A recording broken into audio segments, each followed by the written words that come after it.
നമ്മൾ പറഞ്ഞു നിർത്തിയത് budget, budgeting and budgetary control എന്ന് പറഞ്ഞാൽ എന്താണ് എന്നുള്ളതാണ്. കോസ്റ്റിങ്ങിലെ ബഡ്ജറ്റ്സ് എന്ന് പറയുന്ന പാഠത്തിലെ budgets, budgeting and budgetary control എന്ന് പറഞ്ഞാൽ എന്താണ് എന്നുള്ള ഭാഗമാണ് നമ്മൾ പറഞ്ഞു നിർത്തിയത്. ഇനി ഞാൻ പറയാൻ പോകുന്നത് steps involved in budgeting and budgetary control. അതായത് ബഡ്ജറ്റിങ്ങിലും ബഡ്ജറ്ററി കൺട്രോളിങ്ങിലും ഉൾപ്പെട്ടിരിക്കുന്ന സ്റ്റെപ്സ് എന്തൊക്കെയാണ് എന്നുള്ളതാണ് ഞാനിപ്പോൾ പറയാൻ പോകുന്നത്. അതിലൊന്നാമത്തെ എന്താ? Establishing budgets for each section of the organisation. ഓരോ സെക്ഷൻ്റെയും, ഒരു ഓർഗനൈസേഷനിലെ ഓരോ സെക്ഷൻ്റെയും ബഡ്ജറ്റ് പ്രിപ്പയർ ചെയ്യുക. Establishing budget for each section of the organisation. ഒരു സ്ഥാപനത്തിന്റെ ഓരോ സെക്ഷൻ്റെയും ബഡ്ജറ്റ് എസ്റ്റാബ്ലിഷ് ചെയ്യുക. രണ്ട്, റെക്കോർഡിംഗ് ദ ആക്ച്വൽ പെർഫോമൻസ്. എന്താണോ നമ്മുടെ ആക്ച്വൽ പെർഫോമൻസ് അത് റെക്കോർഡ് ചെയ്യുക. ഒരു ബിസിനസ് സ്ഥാപനത്തിന്റെ ആക്ച്വൽ പെർഫോമൻസ് എന്താണെങ്കിൽ അത് റെക്കോർഡ് ചെയ്യുക. മൂന്ന്, comparing continuously the actual performance with that budgeted. Actual performance budgeted പെർഫോമൻസുമായി കമ്പയർ ചെയ്യുക. ഓർഗനൈസേഷന്റെ ആക്ച്വൽ പെർഫോമൻസ് ബഡ്ജറ്റഡ് പെർഫോമൻസുമായിട്ട് എന്ത് ചെയ്യുക? കമ്പയർ ചെയ്യുക. അടുത്തത്, calculating the difference or variance between budgeted performance. അതായത് ഇങ്ങനെ കമ്പയർ ചെയ്ത ശേഷം ആക്ച്വൽ പെർഫോമൻസും അതുപോലെ ബഡ്ജറ്റഡ് പെർഫോമൻസും തമ്മിൽ വ്യത്യാസം ഉണ്ടോ എന്ന് നമ്മൾ നോക്കുക. അഞ്ച്, analysing the causes for such difference or variance. ഇങ്ങനെ വ്യത്യാസം ഉണ്ടെങ്കിൽ അത് അനലൈസ് ചെയ്യുക. എന്തൊക്കെയാണ് അങ്ങനെ വ്യത്യാസം വരാനുള്ള കാരണങ്ങൾ എന്ന് കണ്ടെത്തുക. ആറ്, furnishing budget reports to top management. എന്ന് വെച്ചാൽ ടോപ്പ് മാനേജ്മെന്റിന് എന്ത് ചെയ്യുക? റിപ്പോർട്ട് കൊടുക്കുക. എന്തൊക്കെ കാരണങ്ങൾ കൊണ്ടാണ് ഇങ്ങനെ സംഭവിച്ചത് എന്നുള്ളത് ടോപ്പ് മാനേജ്മെന്റിന് റിപ്പോർട്ട് കൊടുക്കുക. അടുത്തത്, taking corrective actions where necessary. Correct actions എടുക്കുക. വ്യത്യാസം നമ്മൾ കണ്ടെത്തിയിട്ടുണ്ടെങ്കിൽ എന്തുകൊണ്ടാണ് ആ വ്യത്യാസം വന്നത് എന്ന് മനസ്സിലാക്കി നമ്മൾ കറക്റ്റ് ആക്ഷൻ എടുക്കുക. അടുത്തത്, റിവൈസിംഗ് ബഡ്ജറ്റ് ഇഫ് നെസസറി. വേണമെങ്കിൽ ബഡ്ജറ്റിനെ ഒന്നുകൂടി റിവൈസ് ചെയ്യുക. ഇതാണ് steps involved in budget and budgetary control. അടുത്ത ഭാഗം, objectives of a budget and budgetary control. അടുത്തത് objectives of a budget and budgetary control ആണ്. അതിലൊന്ന്, to coordinate the activities of a different department of an organisation. ഒരു ഓർഗനൈസേഷന്റെ different ഡിപ്പാർട്ട്മെന്റുകളുടെ ആക്ടിവിറ്റികൾ coordinate ചെയ്യുക. രണ്ട്, to reduce uncertainties.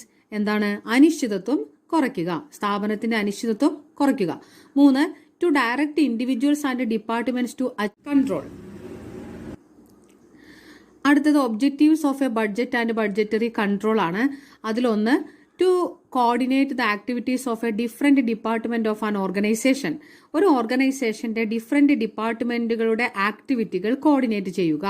രണ്ട്, ടു റെഡ്യൂസ് അൺസർട്ടനിറ്റീസ്. എന്താണ്? അനിശ്ചിതത്വം കുറയ്ക്കുക. സ്ഥാപനത്തിന്റെ അനിശ്ചിതത്വം കുറയ്ക്കുക.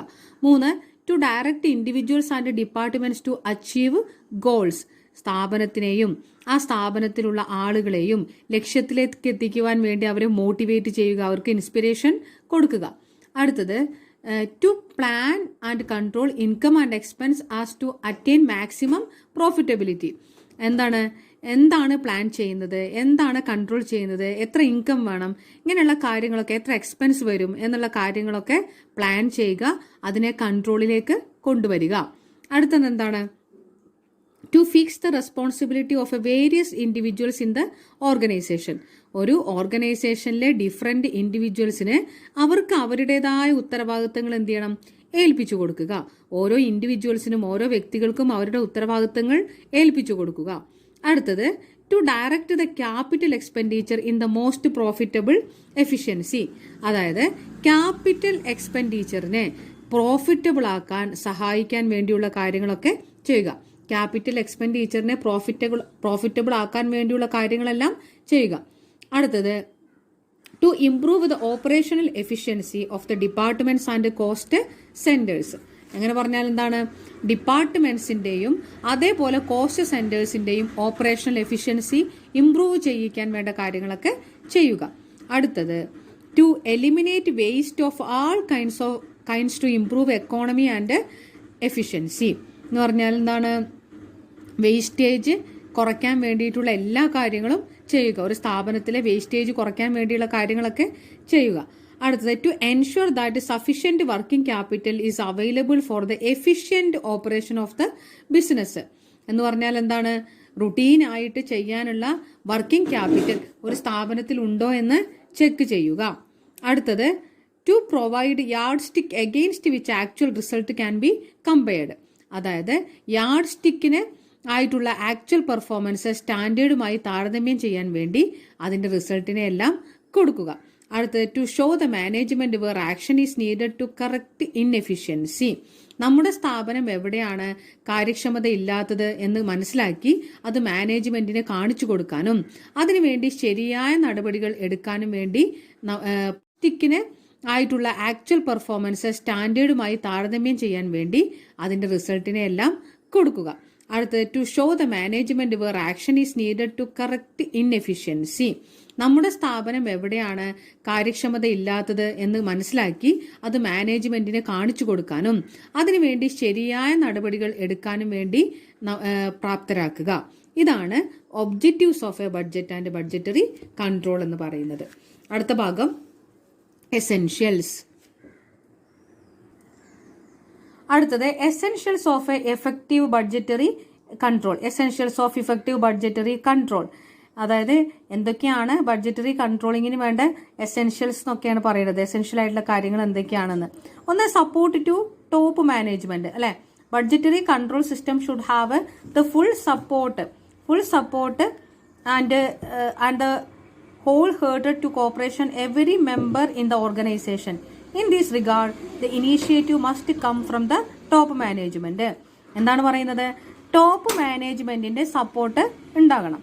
ബഡ്ജറ്ററി കൺട്രോൾ സിസ്റ്റം ശരിയായി നടപ്പിലാക്കുവാൻ ടോപ്പ് മാനേജ്മെന്റിന്റെ സപ്പോർട്ടിംഗ് സിസ്റ്റം ഒരു സ്ഥാപനത്തിന് ആവശ്യമാണ്. ഒരു സ്ഥാപനത്തിലെ മുഴുവൻ ആളുകളുടെയും പിന്തുണ ആ സ്ഥാപനത്തിലെ മാനേജ്മെന്റിന് ഉണ്ടാകണം. എന്നാൽ മാത്രമേ ഉന്നത തലത്തിൽ നിന്നും നമുക്ക് എന്ത് കിട്ടൂ? വേണ്ട പരിഗണനകൾ കിട്ടൂ. ഇതാണ് അതിൽ പറയുന്നത്. നമ്മൾ മാക്സിമം സപ്പോർട്ട് കൊടുക്കണം. Support of top management. Top മാനേജ്മെന്റിന്റെ സപ്പോർട്ട് ഉണ്ടാകണം. 2, ക്ലിയർ ആൻഡ് റിയലിസ്റ്റിക് ഗോൾസ്. അങ്ങനെ പറഞ്ഞാൽ എന്താണ്?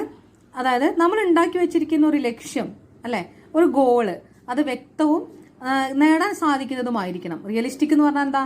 നേടാൻ സാധിക്കുന്നത്, നമുക്ക് റിയലായിട്ട് സാധിക്കുന്നതാണ് റിയലിസ്റ്റിക് എന്ന് പറഞ്ഞാൽ. അപ്പോൾ നമ്മൾ സെറ്റ് ചെയ്ത് വെച്ചിരിക്കുന്ന ആ ഗോള് റിയലിസ്റ്റിക് ആയിരിക്കണം. എന്നാൽ മാത്രമേ ബഡ്ജറ്റ് വിജയകരമായും സിസ്റ്റമാറ്റിക് ആയിട്ടും സ്ഥാപനത്തിൽ എന്ത് ചെയ്യാൻ പറ്റുള്ളൂ? നടപ്പിലാക്കാൻ പറ്റുള്ളൂ. Four the successful budgeting and it's systematic implementation it's is essential that the goal should be clear and realistic. They should be reasonably attainable also. അതായത് ലക്ഷ്യം എന്ന് പറയുന്നത് റിയലിസ്റ്റിക് ആയിരിക്കണം. അത് ബഡ്ജറ്റിന്റെ എന്നാൽ മാത്രമേ ബഡ്ജറ്റ് വിജയകരമായും സിസ്റ്റമാറ്റിക് ആയിട്ടും സ്ഥാപനത്തിൽ നടപ്പിലാക്കാൻ സാധിക്കുകയുള്ളൂ. 3, ആഡിക്വേറ്റ് അക്കൗണ്ടിംഗ് സിസ്റ്റം. അതായത് കൃത്യമായിട്ടുള്ള ഒരു അക്കൗണ്ടിംഗ് സിസ്റ്റം ഉണ്ടായിരിക്കണം. The accounting system should provide the required information in time. സമയാസമയങ്ങളിൽ ആവശ്യമുള്ള അക്കൗണ്ടിംഗ് വിവരങ്ങൾ ലഭിച്ചിരിക്കണം. അടുത്തത് minimum cost of operation. Minimum cost of operation എന്ന് പറഞ്ഞാൽ എന്താണ്? കോസ്റ്റ് ഓഫ് ഓപ്പറേഷൻ എന്ന് പറഞ്ഞാൽ എന്താണ്? Minimum cost of operation. The system should not cost more than its worth. The ultimate object of the budgetary control system should be always maximisation of profit. അതായത് വർത്തിനേക്കാൾ കൂടുതലായി cost ഒരിക്കലും ഉണ്ടാവാൻ പാടില്ല. Profit maximum ആക്കുക എന്നതാണ് ഒരു സ്ഥാപനത്തിന്റെ ലക്ഷ്യം. ബഡ്ജറ്ററി കൺട്രോൾ സിസ്റ്റത്തിലൂടെ ഒരു സ്ഥാപനത്തിലെ പ്രോഫിറ്റ് മാക്സിമം ആക്കുക എന്നുള്ളതാണ് അതിന്റെ പ്രധാനമായിട്ടുള്ള ലക്ഷ്യങ്ങളിൽ വരുന്നത്. അടുത്തത് ഇഫക്റ്റീവ് കമ്മ്യൂണിക്കേഷൻ എന്ന് വെച്ചാൽ എന്താണ്? The employee must be given continuous budget education and orientation. For the successful budgeting there should be a free communication throughout the organisation in order to make them actively interested in the budgetary control programme. അല്ലെ, എന്നെ പറഞ്ഞാൽ എന്താണ്? അതായത് ബജറ്റിനെ സംബന്ധിച്ചുള്ള education തൊഴിലാളികൾക്ക് കൊടുക്കൽ നിർബന്ധമാണ്. തുടർച്ചയായിട്ടുള്ളതും സ്വതന്ത്രമായിട്ടുള്ളതുമായ ഒരു ആശയവിനിമയമാണ് തൊഴിലാളികളിൽ ഉണ്ടാക്കിയെടുക്കേണ്ടത്. ആശയവിനിമയം കണ്ടിന്യൂസ് ആവണം, ഒപ്പം തന്നെ സ്വതന്ത്രമായിട്ടുള്ളതും ആകണം. അങ്ങനെ ആവുമ്പോൾ മാത്രമേ ബജറ്റ് കൃത്യമാവുകയുള്ളൂ. ബജറ്റിനെ സംബന്ധിച്ച എഡ്യൂക്കേഷൻ തൊഴിലാളികൾക്ക് കൊടുക്കൽ എന്താണ്? മസ്റ്റാണ്. അടുത്തത് ടൈംലി റിപ്പോർട്ടിംഗ്. അതായത് a sound and successful budgetary control system requires in timely and prompt reporting system. This enable management to take remedial action in time. അല്ലെ, അതാത് സമയത്ത് മാനേജ്മെന്റിന് റിപ്പോർട്ടുകൾ കൊടുക്കണം. എങ്കിൽ മാത്രമേ മാനേജ്മെന്റിന് റെമഡിയൽ ആക്ഷൻസ് ഒക്കെ എടുക്കാൻ സാധിക്കുകയുള്ളൂ. അടുത്തത് ഫ്ലെക്സിബിലിറ്റി. ഫ്ലെക്സിബിലിറ്റി എന്ന് പറഞ്ഞിട്ടുണ്ടെങ്കിൽ എന്താണ്?